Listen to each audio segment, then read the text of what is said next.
बारे में बताना। हाय स्टूडेंट, आपका मेरे यूट्यूब चैनल में स्वागत है। तो बच्चों, आज फिर से आपका जो है हम वीडियो अब बनाना चालू कर दिए। तो जो हमने छोड़ा था धातु और अधातु, उसमें से धातु पे भौतिक गुण उनके हो गए थे, धातुओं के भौतिक गुण, ठीक। फिर अधातुओं के भी भौतिक गुण शायद उसमें था।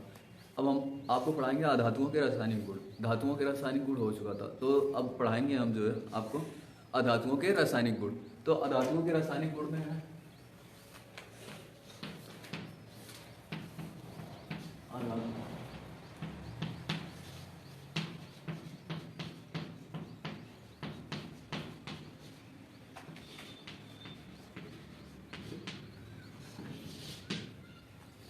पहला ऑक्सीजन से क्रिया।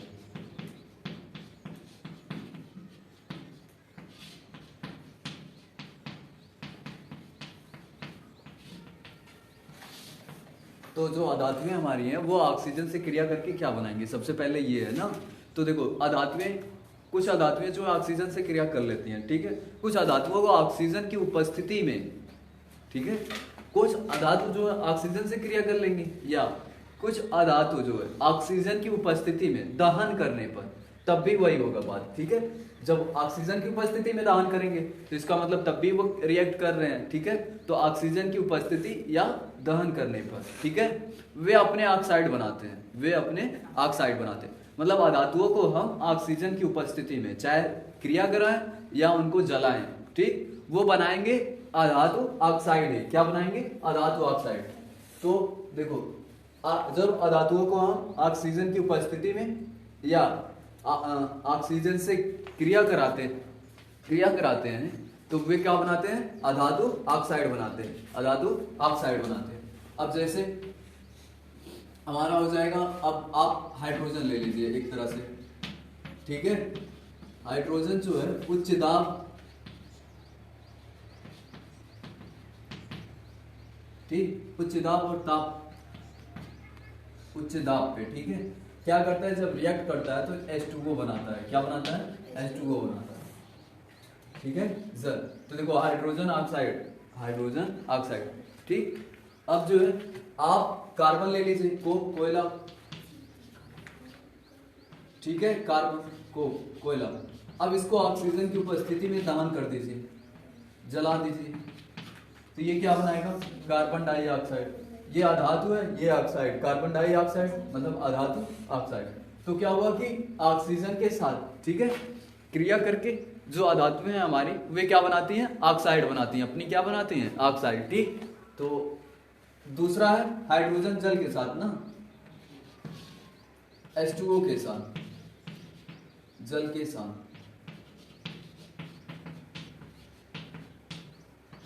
देखो अधिकांश जो है, मतलब लगभग सभी, ठीक है, लगभग में कुछ ही ऐसे अधातुएं हैं, ठीक, जो क्रिया कर लेती, लेकिन लगभग या अधिकांश अधातुएं क्रिया नहीं करती, जल से नॉर्मली क्रिया नहीं करती। ऐसा क्यों होता है? देखिए, ऐसा इसलिए होता है कि अधातुएं जो होती वो कम क्रियाशील होती है। हमने पढ़ा कि उनके पास ना तो मुक्त इलेक्ट्रॉन होते हैं, ना वे ध्रुवीय होते हैं, तो वे कम क्रियाशील होती हैं। कम क्रियाशील होने की वजह से जो आपका हाइड्रोजन H2O में जो इनका बंध है, ठीक है, HOH का, ये ध्रुवीय होता है। कैसा होता है? ध्रुवीय। तो अर्थात इसको जब हम तोड़ेंगे तो एक पे डेल माइनस आता है, एक पे डेल प्लस आता है। जब बांड इधर तोड़ेंगे, अगर इधर तोड़ रहे हैं तो इधर माइनस आएगा, ठीक, और ये अपने आप क्या हो जाएगा? प्लस जनरेट हो जाएगा। तो ये ध्रुवीय हो गया। ध्रुवीय होने का मतलब इस पे प्लस माइनस चार्ज आ गया, ठीक है। ये बांड जो ध्रुवीय होते हैं वे अधिक मजबूत होते हैं, किसके? जो सहसंयोजक आबंध होते हैं या उप सहसंयोजक, जो साझेदारी से बनते हैं, जो बांड साझेदारी से बनते हैं। जैसे CO2 में है, इसका 2 इलेक्ट्रॉन कार्बन का, 4 इलेक्ट्रॉन हो गया, 2 ऑक्सीजन, तो 2, ये देखो साझेदारी से बांड बना लेंगे। फिर एक ऑक्सीजन और 2 ऑक्सीजन है ना, तो इस ऑक्सीजन का भी बांड, तो इनके बीच में जो बांड होगा देखो इस तरह से होता है। ये जो ऑक्सीजन के बीच में बांड बना हुआ है, ये इलेक्ट्रॉनों की साझेदारी से बना हुआ है, ठीक है, इलेक्ट्रॉनों के साझेदारी से बना हुआ है।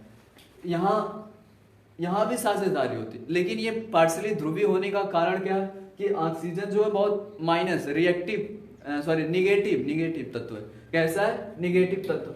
निगेटिव तत्व जो होते हैं वे इलेक्ट्रॉनों को अपनी तरफ खींचते हैं। अभी ये जो बीच में इलेक्ट्रॉन रख के साझेदारी की है, तो इसमें जो होगा कि हाइड्रोजन धनी है जबकि कार्बन धनी, कार्बन की प्रवृत्ति जो है हाइड्रोजन से बहुत कम है। तो मान लो एक हाइड्रोजन का ऑक्सीजन का यहाँ एक बॉन्ड, ठीक, ये जो इलेक्ट्रॉन है ये खिसक कर इस ऑक्सीजन के पास चला आएगा, ठीक है। अब इनकी ऑर्बिटल जो होगी, मान लो अगर पहले जैसे थी, ये कुछ इस प्रकार रही होगी, ठीक, यहाँ इनका इलेक्ट्रॉन होता है, ये जो बीच में इतना दिखाया जाता है, मान लीजिए यहाँ इनका इलेक्ट्रॉन है, ठीक। फिर इसी प्रकार इधर भी एक हाइड्रोजन लगा है, 2 हाइड्रोजन ना, कितने हाइड्रोजन है? 2, इसका भी एक इलेक्ट्रॉन अब है। अब ऑक्सीजन देखिए, ये धनी प्रवृत्ति का है, ये ऋणात्मक प्रवृत्ति का है, मतलब ये बहुत धनात्मक है और ये ऋणात्मक है। तो दरअसल बात ये होगी कि ये जो ऑर्बिटल इस तरह से दिख रही है वो कुछ इस प्रकार से हो जाएगी, और ये जो थी वो कुछ इस प्रकार हो जाएगी। इसका कारण ये है कि जो ये हाइड्रोजन का इलेक्ट्रॉन है वो ऑक्सीजन की तरफ खींचा चला आएगा, तो ये जो गोल है ये इस तरह से हो जाएगी, ठीक है।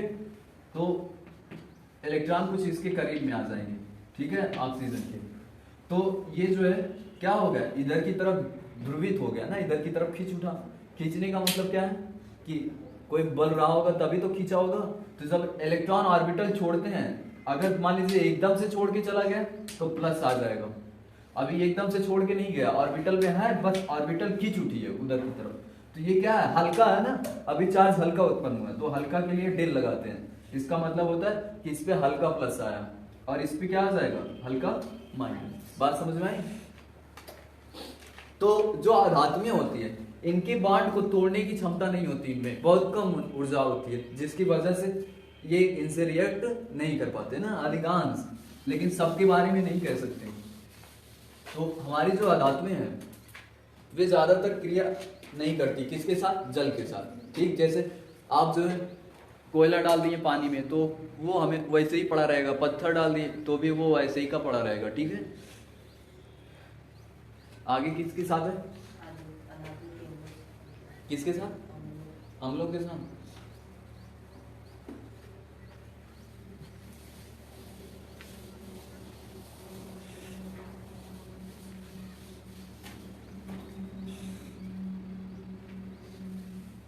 तन अम्लों के साथ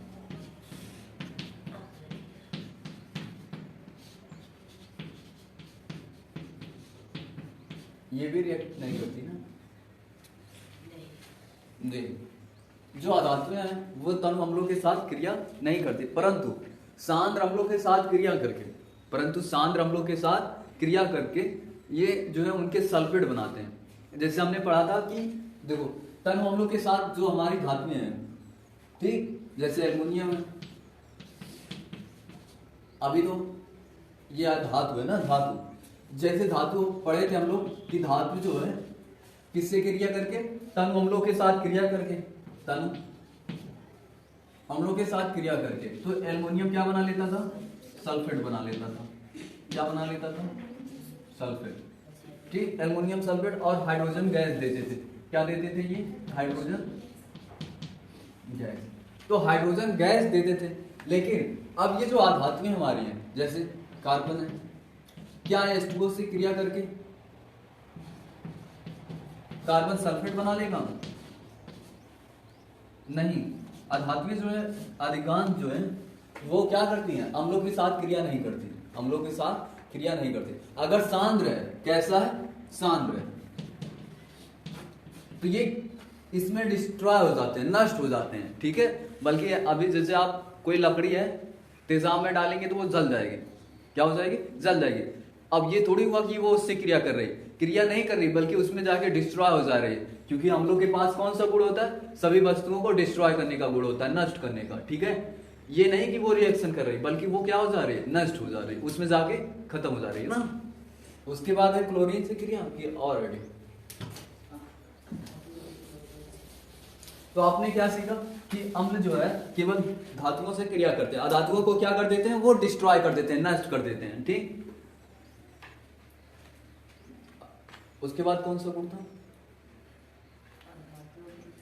क्लोरीन से क्रिया,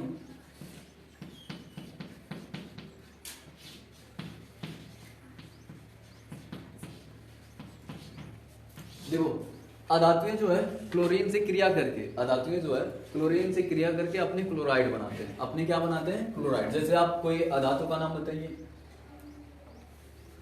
बताओ कोई अधातु है। फास्फोरस ले लेते हैं। देखिए फास्फोरस जो है वो क्लोरीन से क्रिया कर रही है। क्या कर रही है? क्लोरीन से क्रिया कर रही है ना। तो हमने सीखा है कि फास्फोरस के पास कितना पॉजिटिव? 3। ठीक, तो इसका मतलब वो कितने Cl को जोड़ेगा? PCl3। क्या होता है? PCl3। अब ये इसके पास 5 भी कभी कभी होता है।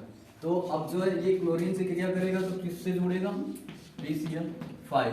ठीक है, अब ये बात निर्भर करती है, जैसे हम लोग फेरस पे था, फेरस पे कितना था? 2 था। फिर फेरिक पे कितना हो जाता था?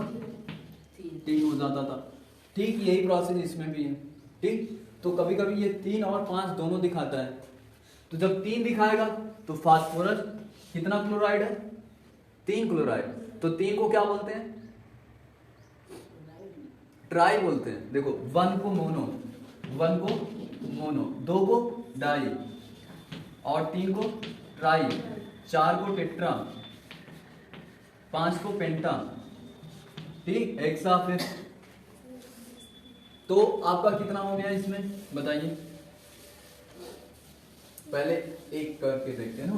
देखो फास्फोरस है, ये आपकी अधातु है, किससे क्रिया करेगी? आ जाओ, क्लोरीन से। किससे क्रिया करेगी? क्लोरीन से। तो फास्फोरस देखो क्लोरीन से क्रिया करेगी। तो ये हमने बताया कि अपने क्लोराइड बनाते हैं, अपने क्लोराइड बनाते हैं। तो अपने क्लोराइड बनाने के लिए क्या है? ये अधातु है। ये क्या है आपका? अधातु है। और ये क्या है? क्लोरीन है। तो क्या बन जाएगा? अधातु। जब क्लोरीन जुड़ेगी तो माइनस हो जाएगी, क्योंकि ये इनमें जो होगा अधातु में प्लस ली जाएंगी। ठीक, तो ये क्या हो जाएगा? माइनस जब हो जाएगा तो ये क्या हो जाएगा? क्लोराइड। तो आपको देखिए PCl जोड़ना है, PCl कर देना है। लेकिन अब इनको संतुलित फार्मूला सही है कि गलत, ये भी चेक करना होता। तो हम देखेंगे कि इस पे पॉजिटिव 3 हो सकता है। कितना हो सकता है? 3। तो इसको इस पे कितना हो सकता है? 1। और इस पे कितना? 3। ये हमें बराबर करना होगा चार्ज। तो क्या करेंगे? यहाँ 3 कर देंगे, अर्थात देखो बराबर हो गया। कभी कभी इस पे 5 भी आता है, PCl5। तो जब 5 आ जाएगा तो ये PCl5 हो जाएगा। क्या हो जाएगा? PCl5। मतलब फास्फोरस टेट्राक्लोराइड 3 के लिए, ट्राइक्लोराइड, टेट्रा की 4 के लिए होता है। फास्फोरस ट्राइक्लोराइड और फास्फोरस पेंटाक्लोराइड। ठीक है, बनाया तो क्लोराइड है। ठीक है, बस ये बैलेंसिंग केवल सही की गई है। ठीक है, देखो अधातु क्लोराइड, अधातु क्लोराइड बना ना। अब ये 3 इसलिए आया क्योंकि इनका आवेश संतुलित करना था। ठीक, तो और जैसे हो गया आपका गैस एक ले लेते हैं, जैसे मीथेन है, ये भी क्या है आपका? अधातु गैस है। ठीक है, सॉरी 4 होता, मीथेन है। अब ये देखिए क्लोरीन से क्रिया करता है तो अपने क्लोराइड बनाएगा। प्रकाश की उपस्थिति में जब ये क्रिया करता है तो इस क्रिया को बोलते हैं हैलोजनीकरण। हैलोजनीकरण। ये हैलोजनीकरण होती क्या है? तो देखो सबसे पहले जो है CH3 है। देखो कार्बन के पास कितना? 4 वैलेंसी। कितनी वैलेंसी है? 4। तो ये क्या करेगा? 4 हाइड्रोजन जोड़ के रख लेगा अपने आप। ठीक है, फिर आपने क्लोरीन लिया। क्या लिया? क्लोरीन। तो एक तरफ बांड विदलन करा दो, माइनस प्लस, प्लस ऐसे माइनस प्लस नहीं मानो, चलो ठीक है कोई दिक्कत। अब देखो बांड विदलन करा दो। ठीक है, किसी भी तरफ करा दो, कोई दिक्कत नहीं। दोनों की क्षमता प्लस माइनस लेने की है। ये भी माइनस ले सकता है, ये भी माइनस ले सकता है। ठीक है, तो मान लो जो है हाइड्रोजन विस्थापित हुआ, चलो कार्बन की तरफ ही करा देते हैं, हो सकता। तो ये प्लस हो जाएगा, ये क्या हो जाएगा बेचारा? माइनस। तो ये जो प्लस वाला इसके साथ जुड़ जाएगा और ये माइनस वाला इसके साथ। तो आपका बना क्या? देखो 3 हाइड्रोजन बचे कार्बन के पास। कितने हाइड्रोजन? 3। और एक क्लोरीन जुड़ा उसमें। ठीक, अब इसमें से एक हाइड्रोजन ये बाहर निकला था और ये इस क्लोरीन के साथ जुड़ गया। तो आपको बना क्या? ये इसका नाम होता है मेथिल। क्या नाम है? मेथिल। और क्लोराइड क्या बना बच्चों? क्लोराइड। ये क्रिया तब तक नहीं रुकती जब तक कि सारे हाइड्रोजन बाहर नहीं हो जाते। ये क्रिया तब तक नहीं रुकती जब तक सारे हाइड्रोजन बाहर ना हो जाते। तो देखो CH2 Cl2 बनेगा, दूसरी बात, ठीक है। फिर तीसरी बात CH Cl3 बनेगा, फिर चौथी बात CCl4 बन जाएगा। देखो सारे हाइड्रोजन बाहर हो गए। इस क्रिया को कहते हैं हैलोजनीकरण। आपको जो प्रोडक्ट चाहिए उस पे आप रोक लीजिए। ये देखिए मेथिल क्लोराइड है, ये डाई मेथिल क्लोराइड है, नहीं मेथिल डाई क्लोराइड है, मेथिल डाई क्लोराइड, डाई का मतलब दो क्लोरीन है, ठीक है। मेथिल ट्राई क्लोराइड, इसको क्लोरोफॉर्म बोलते हैं। क्या बोलते हैं? क्लोरोफॉर्म। यही बेहोशी करने वाली दवा है। देखिए क्लोरोफॉर्म जो सूंघ लेते हैं बेहोश हो जाते हैं ना, लेकिन अब जो है ईथर का उपयोग किया जाता है। किसका? ईथर का। क्लोरोफॉर्म का उपयोग इसलिए नहीं किया जाता, ये बहुत जल्दी ऑक्सीकृत हो जाता है, ये बहुत जल्दी ऑक्सीकृत हो जाता है और ये फाजिंग गैस बना लेती है, जो सबसे जहरीली गैस होती है, जिसकी वजह से अगर आप ज्यादा सूंघ लिए तो मर भी जाते हैं कुछ लोग, ठीक है। कहते हैं अगर जो है ज्यादा सूंघ लेते हैं तो मर जाते हैं ना। तो दरअसल बात ये होती है, क्लोरो जो है क्लोरोफॉर्म ये फाजिंग गैस में बदल जाता है, ऑक्सीकृत होकर फाजिंग गैस में। फाजिंग गैस जहरीली गैस है जिसकी वजह से मर भी जाते हैं लोग। फिर देखो क्लोरोफॉर्म से ये टेट्राक्लोरो मेथिन बना लेगा ना, मतलब ट्राई क्लोराइड मेथिल, टेट्रा है, चार क्लोराइड मेथिल। लिखवा दीजिएगा लिखो। ये जो टेट्रा आगे चौथे चैप्टर में है, फिर ये इसके बाद वाले में कार्बन तथा उसके यौगिक, तो ये कार्बन के ही बारे में पढ़ रहे हैं लोग ना। बोले अब इसमें देखो यहां से ये क्लोरोफॉर्म जो है हटा दीजिए, अभी इसको आपको पढ़ना नहीं है। क्लोरोफॉर्म इंटर में पढ़ना है और वो भी निकाल दिया गया इंटरनेट से भी। दरअसल ये बात है, देखो अभी जो आप कार्बन की यौगिक इसके नेक्स्ट वाले चैप्टर में पढ़ेंगे, तब उसमें हम कार्बन की बात करेंगे। अभी तो हमें केवल क्या बनाना था, अधातु से क्रिया किसकी करानी थी? क्लोरीन की। तो हमें मिला क्या था? अधातु और क्लोराइड, ठीक यही था। आगे बात समझ में आई? फिर उसके बाद क्या है, हेडिंग बताओ। धातु की हाइड्रोजन से क्रिया ना।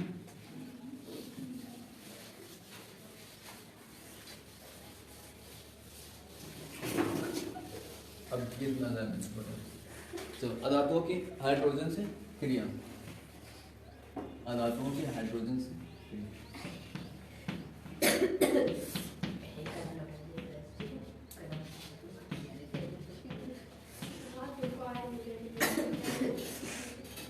हाइड्रोजन से क्रिया।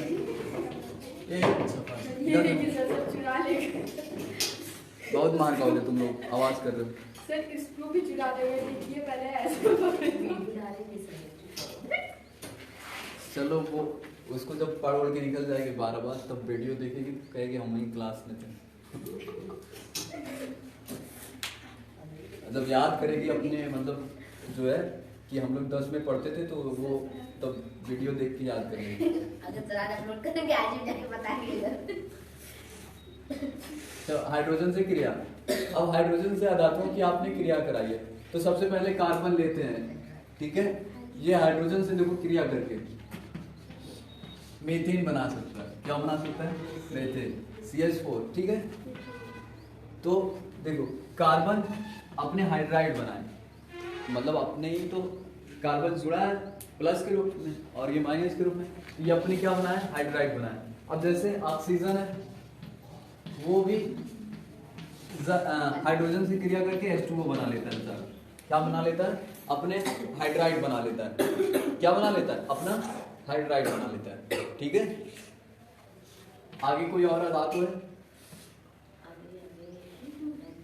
नाइट्रोजन। देखिए नाइट्रोजन भी ऑक्सीजन हाइड्रोजन से क्रिया करके क्या बनाता है? अमोनिया बनाता है, नाइट्रोजन हाइड्राइड।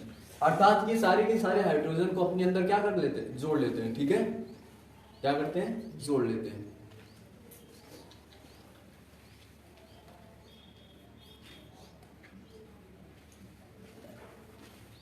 देखो अपने सारे ये क्या किए हैं? हाइड्राइड ही बनाया है ना। क्या बनाया है? हाइड्राइड। देखो अधात्मीय जो है हाइड्रोजन से क्रिया करके सारे के सारे अपने क्या बना रहे हैं, ये हाइड्राइड बना रहे हैं। हाइड्राइड बनाने का मतलब है कि ये अपने अंदर हाइड्रोजन को क्या कर रहे हैं, जोड़ रहे हैं, क्या है, जोड़ रहे हैं।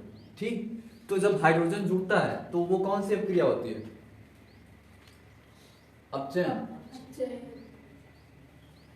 ठीक, यहाँ कौन सी अपक्रिया हो रही है, अपचयन। अधातुओं के गुण जो है खत्म हुए। पहला क्या था, ऑक्सीजन से क्रिया करके, तो ऑक्सीजन जुड़ जाता था, तो ऑक्सीजन जब जुड़ता था तो माइनस के रूप में जुड़ता था। ठीक है, इसका मतलब वो अपने ऑक्साइड बनाते थे। फिर जल से क्रिया नहीं कर पाते थे, इसलिए नहीं कर पाते थे क्योंकि ये जो है इनके पास इतनी क्षमता नहीं होती है कि जल के ध्रुवीय बांड को तोड़ सके। जब बांड टूटेगा ही नहीं तो कुछ बनेगा ही नहीं। दूसरी बात, फिर अम्लों से क्रिया, इनके पास भी देखिए वही सेम कंडीशन आ जाओ। तो अब इधर देखो, फिर बाद में बात करना। फिर दूसरा है जो है तनु अम्लों के साथ क्रिया। तनु अम्लों के साथ क्रिया, तनु अम्ल जो है वो क्रिया नहीं करते। क्यों?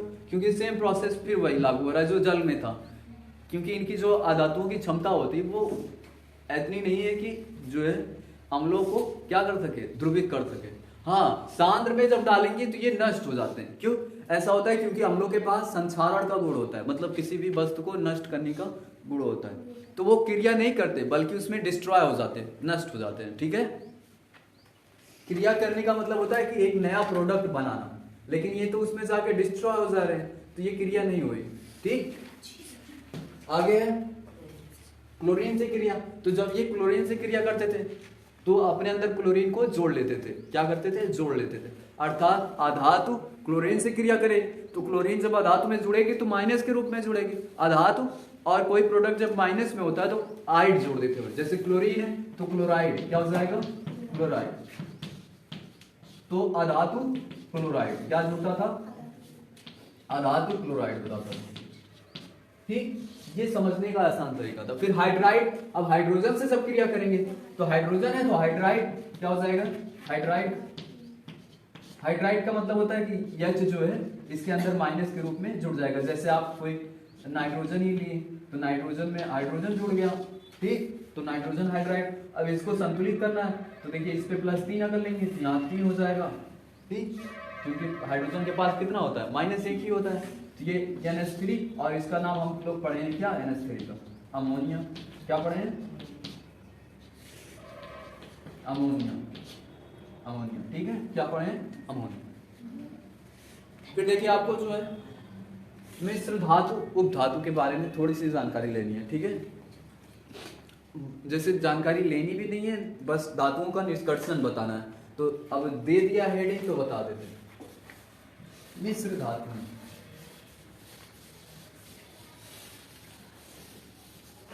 मिश्र धातु, देखिए हेडिंग वाले मिश्र। मिश्र का मतलब होता है मिश्रण ना, और धातु का मतलब धातुओं का मिश्रण। धातुओं का मिश्रण।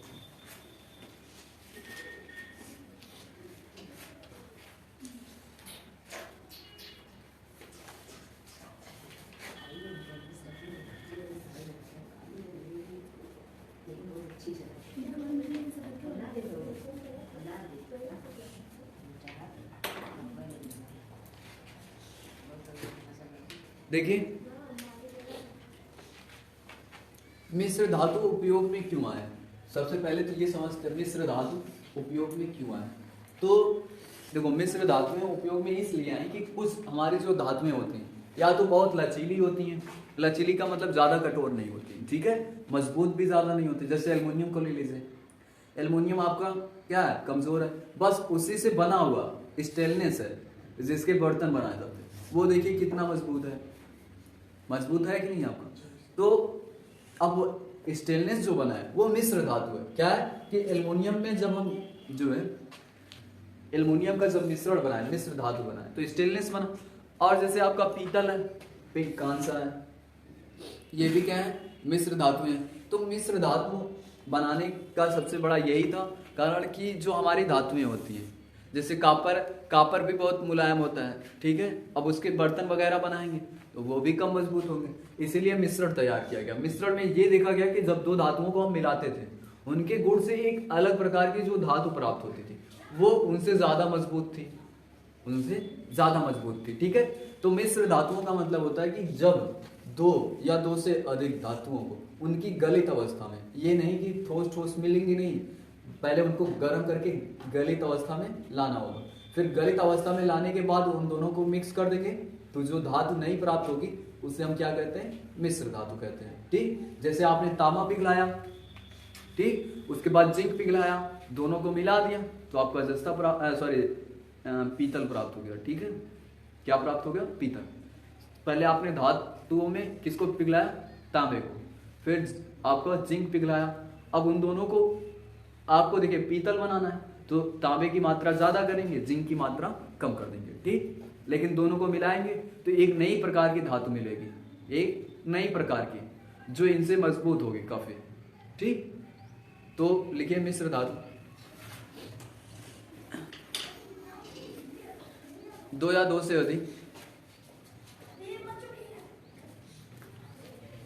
दो या दो से अधिक, दो या दो से अधिक धातुओं को उनके गलित अवस्था में, उनके गलित अवस्था में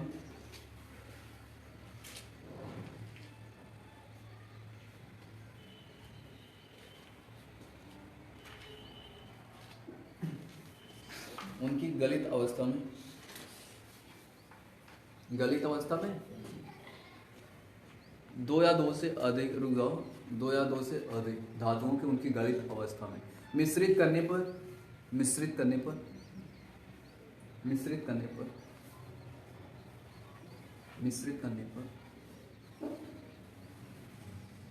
एक नई धातु प्राप्त होती है जिसे हम मिश्र धातु कहते हैं। जैसे पीतल है आपका, क्या है?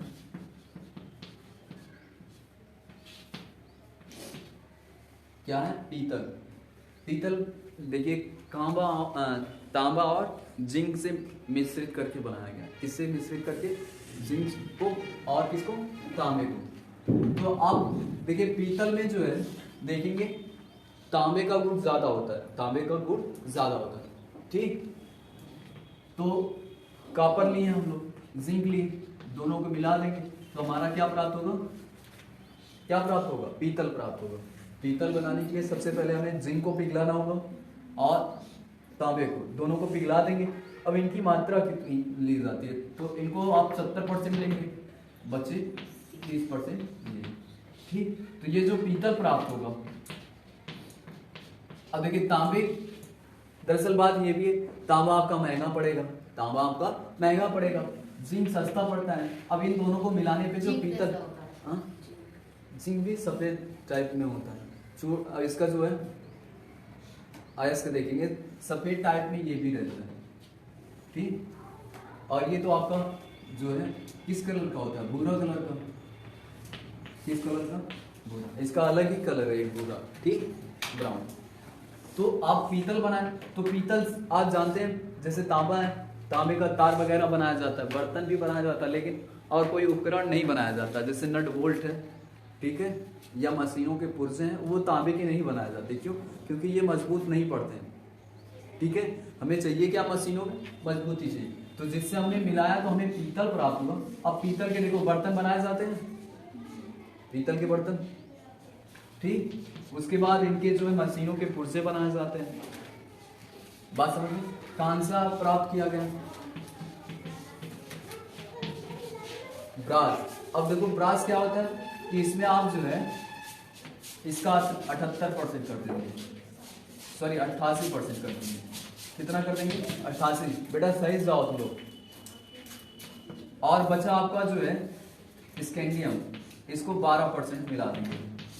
ठीक है, तो आपको कांसा प्राप्त होगा, ब्रास जिसको बोलते हैं। ठीक है, इसके देखो अवार्ड भी बनाए जाते हैं, सिक्के बनाए जाते हैं। ठीक है, इस जो देखो 3 तरह का आपको मेडल दिया जाता है, एक गोल्ड मेडल, सिल्वर, एक ब्रास, और ये यही होता है, इसमें कॉपर और स्कैंडियम का मिश्रण होता है। ठीक, तो इनके सिक्के बनाए जाते थे। क्या बनाए जाते थे? सिक्के। और भी अन्य चीजें जैसे आपका मेडल वगैरह, तो ये कांसा होता है। क्या होता है? कांसा। ये किसका मिश्रण है? तांबे का सा। ठीक है, आपको तांबे के बारे में ही पढ़ना है। जैसे आगे अब जो धातु है आपकी, धातु निष्कर्षण, वो तांबे को आप निष्कासित करेंगे, कैसे तांबा प्राप्त करेंगे। ठीक है, कैसे तांबा प्राप्त करेंगे। फिर अब बात आती है अधातु की। सॉरी, अधातु हम लोग पढ़ चुके हैं। किसकी बात आती है? आप जैसे उदाहरण में लिख लीजिए, जैसे आपने लिखा ना, मिश्र धातु कहते हैं। जैसे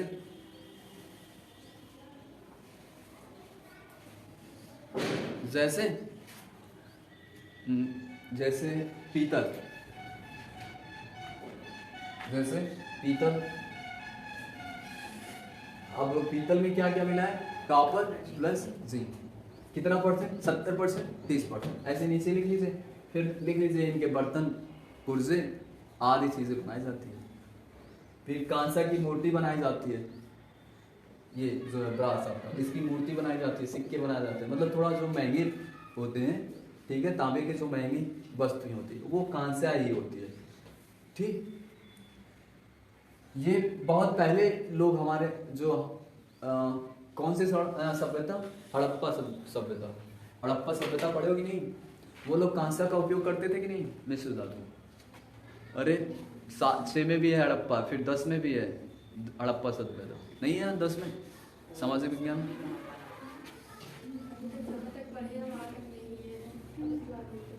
पूरा किताब में देखो, है तो जरूर 6 में तो है हड़प्पा सभ्यता।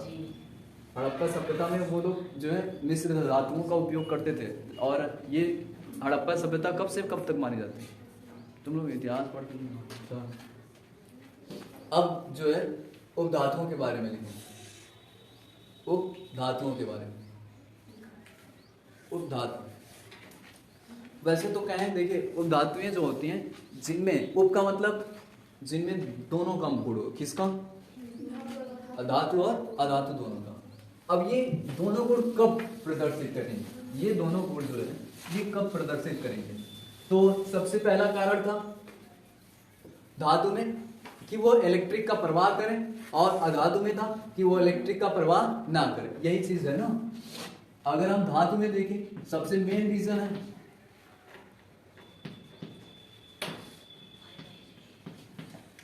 इलेक्ट्रिक का प्रवाह। किसका? विद्युत का प्रवाह।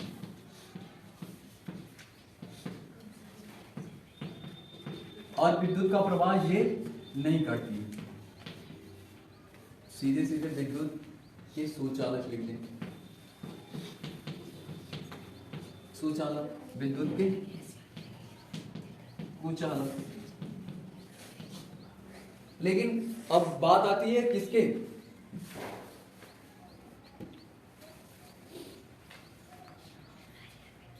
उपधातु, सॉरी अधातु, उपधातु। अब इनमें ये दोनों गुण हैं। कौन? विद्युत प्रवाह भी करेंगे, विद्युत के सुचालक,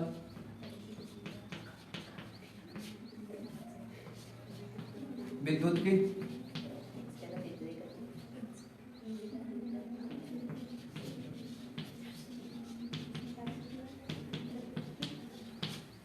विद्युत के कुचालक। ठीक, सबसे ये एक रीजन लेके हम लोग समझते हैं। अभी तो सिलेबस से निकाला गया है, लेकिन फिर भी देखो, उपधातु जो है विद्युत के सुचालक, विद्युत के कुचालक। अब ये करेंगे कब? तो देखिए, उपधातुएं जो होती हैं वो सामान्य अवस्था में इस तरह से नॉर्मल टेम्परेचर पे, ठीक है, ये विद्युत के कुचालक होते हैं। किसका गुण दिखाते हैं? अधातुओं के। किसके गुण दिखाते हैं? अधातुओं के। अब रही बात विद्युत के सुचालक की, कब ये मतलब सॉरी सुचालक नहीं होते, चालक होते हैं। सु का मतलब बहुत अच्छे से चालन करना, जबकि ये जो है बढ़िया से चालन नहीं बल्कि चालन करते हैं। विद्युत प्रवाह होंगे लेकिन बहुत अच्छे से नहीं होंगे, जैसे धातुओं में होती है। तो ये विद्युत के चालक होते हैं। चालक का मतलब विद्युत इनमें से प्रवाहित हो सकती है। तो उपधातुएं जो होती हैं, देखिए सामान्य अवस्था में विद्युत के कुचालक, मतलब इनमें धारा प्रवाहित नहीं होती, लेकिन इनको गर्म कर देंगे। क्या कर देंगे? गर्म कर देंगे, ये विद्युत का चालन करने लगेंगे। ठीक है, अर्थात ये क्या करेंगे? विद्युत का चालन करने लगेंगे। तो जैसे जर्मेनियम है आपका, ठीक है, जर्मेनियम, सिलिकॉन और अभी तो फास्फोरस नहीं, फास्फोरस तो ठीक है नीचे वाले, फास्फोरस के जो निचले तत्व हैं अभी तो एक दो ही याद आ रहा है, सिलिकॉन और जर्मेनियम, ठीक है। उदाहरण में ये धातुएं जो है इनको जब हम गर्म कर देंगे, ठीक है, तो ये क्या करती हैं, धातुओं का चालन करने लगती है, सॉरी विद्युत का चालन करने लगती है। फिर सामान्य अवस्था में विद्युत के कुचालक होते हैं। बात समझ में आई? तो सिलिकॉन के देखो प्रोसेसर बनाए जाते हैं, मोबाइल फ़ोन के जो प्रोसेसर होते हैं या किटें होती हैं, ठीक, उनके नीचे जो प्लेट होती है वो सिलिकॉन के ही बनाए जाते हैं। और जो चिपें होती है जिस पे देखो सिम के ऊपर लगा होता है और मेमोरी कार्ड के ऊपर जो पतली पतली पट्टी है, हाँ, ये उपकरण जो है बहुत इलेक्ट्रॉनिक में बहुत काम आए। अधातुओं से ही सॉरी उपधातुओं जो है वो इलेक्ट्रॉनिक्स में बहुत ज़्यादा इनका योगदान रहा है। अब लिखिए उपधातु में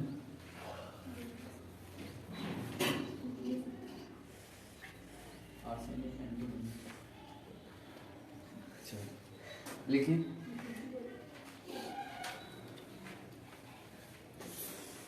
उपधातु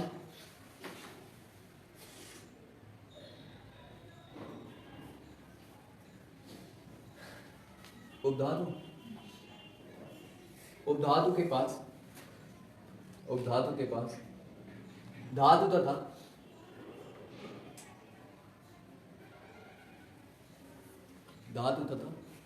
उपधातु दोनों का गुण होता है। धातु तथा उपधातु, रहेगा ना सर? सॉरी अधातु रहेगा, अधातु, धातु तथा अधातु दोनों का गुण होता है।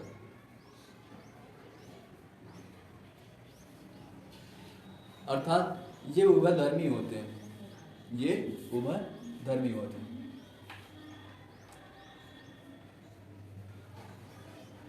जैसे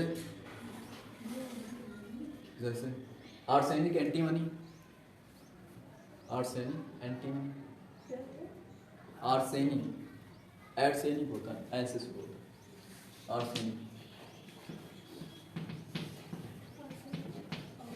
एंटीमनी, सिलिकॉन, जर्मेनियम आदि।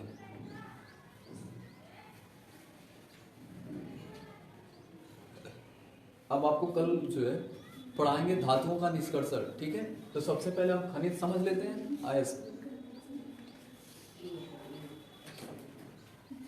अब देखिए खनिज, ठीक है, मटेरियल्स, और का मतलब होता है अयस्क। देखिए जो भी पदार्थ जमीन के अंदर से निकाला जाएगा, ठीक है, जो भी पदार्थ आपका जमीन के अंदर से निकाला जाएगा तो उसको हम क्या कहते हैं, खनिज कहते हैं। क्या कहते हैं, खनिज। अब जो है अयस्क की बात कर लेते हैं।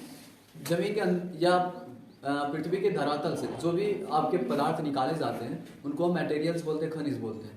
अब बात करते हैं और की, और क्या होता है, और देखिए वो भी एक प्रकार का खनिज है, लेकिन जितनी भी खनिज चीजें हैं वो और नहीं होती, अयस्क नहीं होती। जैसे आप जमीन से खोदेंगे, पता चला आपको ईंट भी निकल गई, तो ईंट किसी का अयस्क थोड़ी है, ईंट जो है किसी का अयस्क नहीं। अब अयस्क क्या होता है, देखिए अयस्क वो खनिज पदार्थ है जिससे हम, ठीक है, धातुओं का आसानी से कम खर्च में क्या कर सकते हैं, निष्कर्षण कर सकते हैं, अर्थात उनसे हम धातु कम खर्च में प्राप्त कर सकते हैं, ठीक है।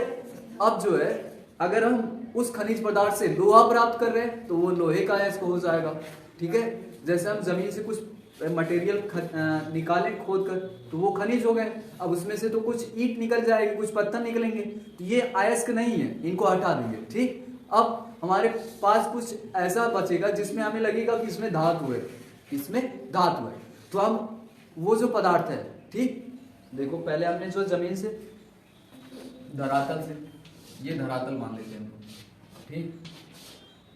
अब यहाँ से एलिमेंट है, हमने इनकी खुदाई की यहाँ से। अब ये जो मटेरियल हमने निकाला,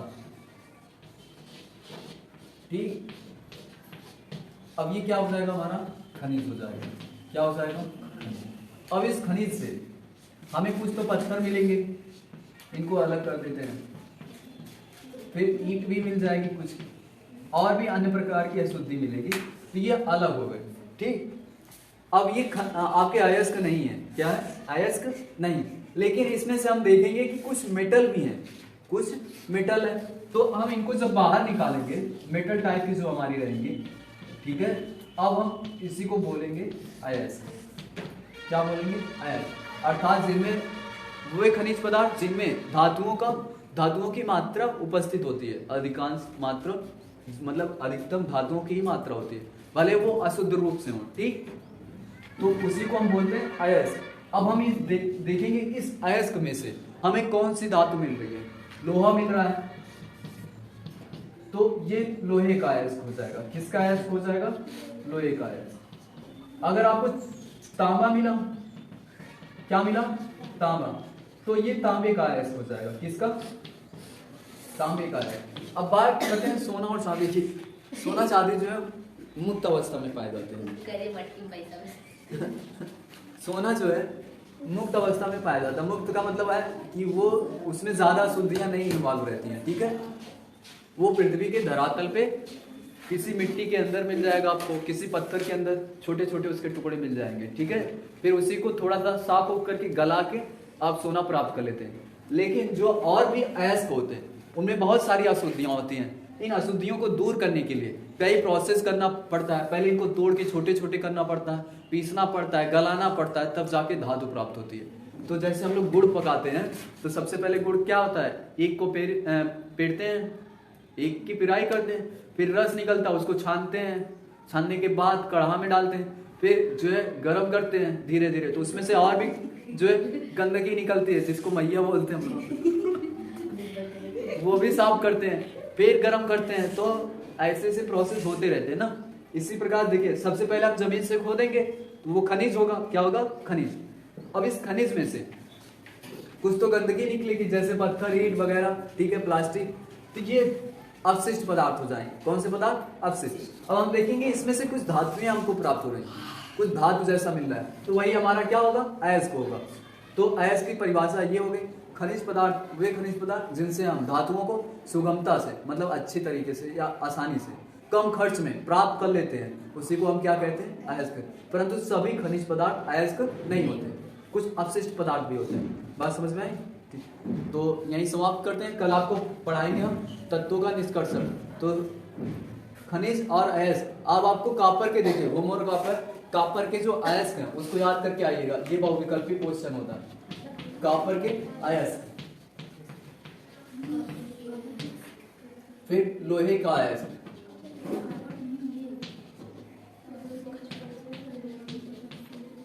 उसका कई नाम दिया गया है ना।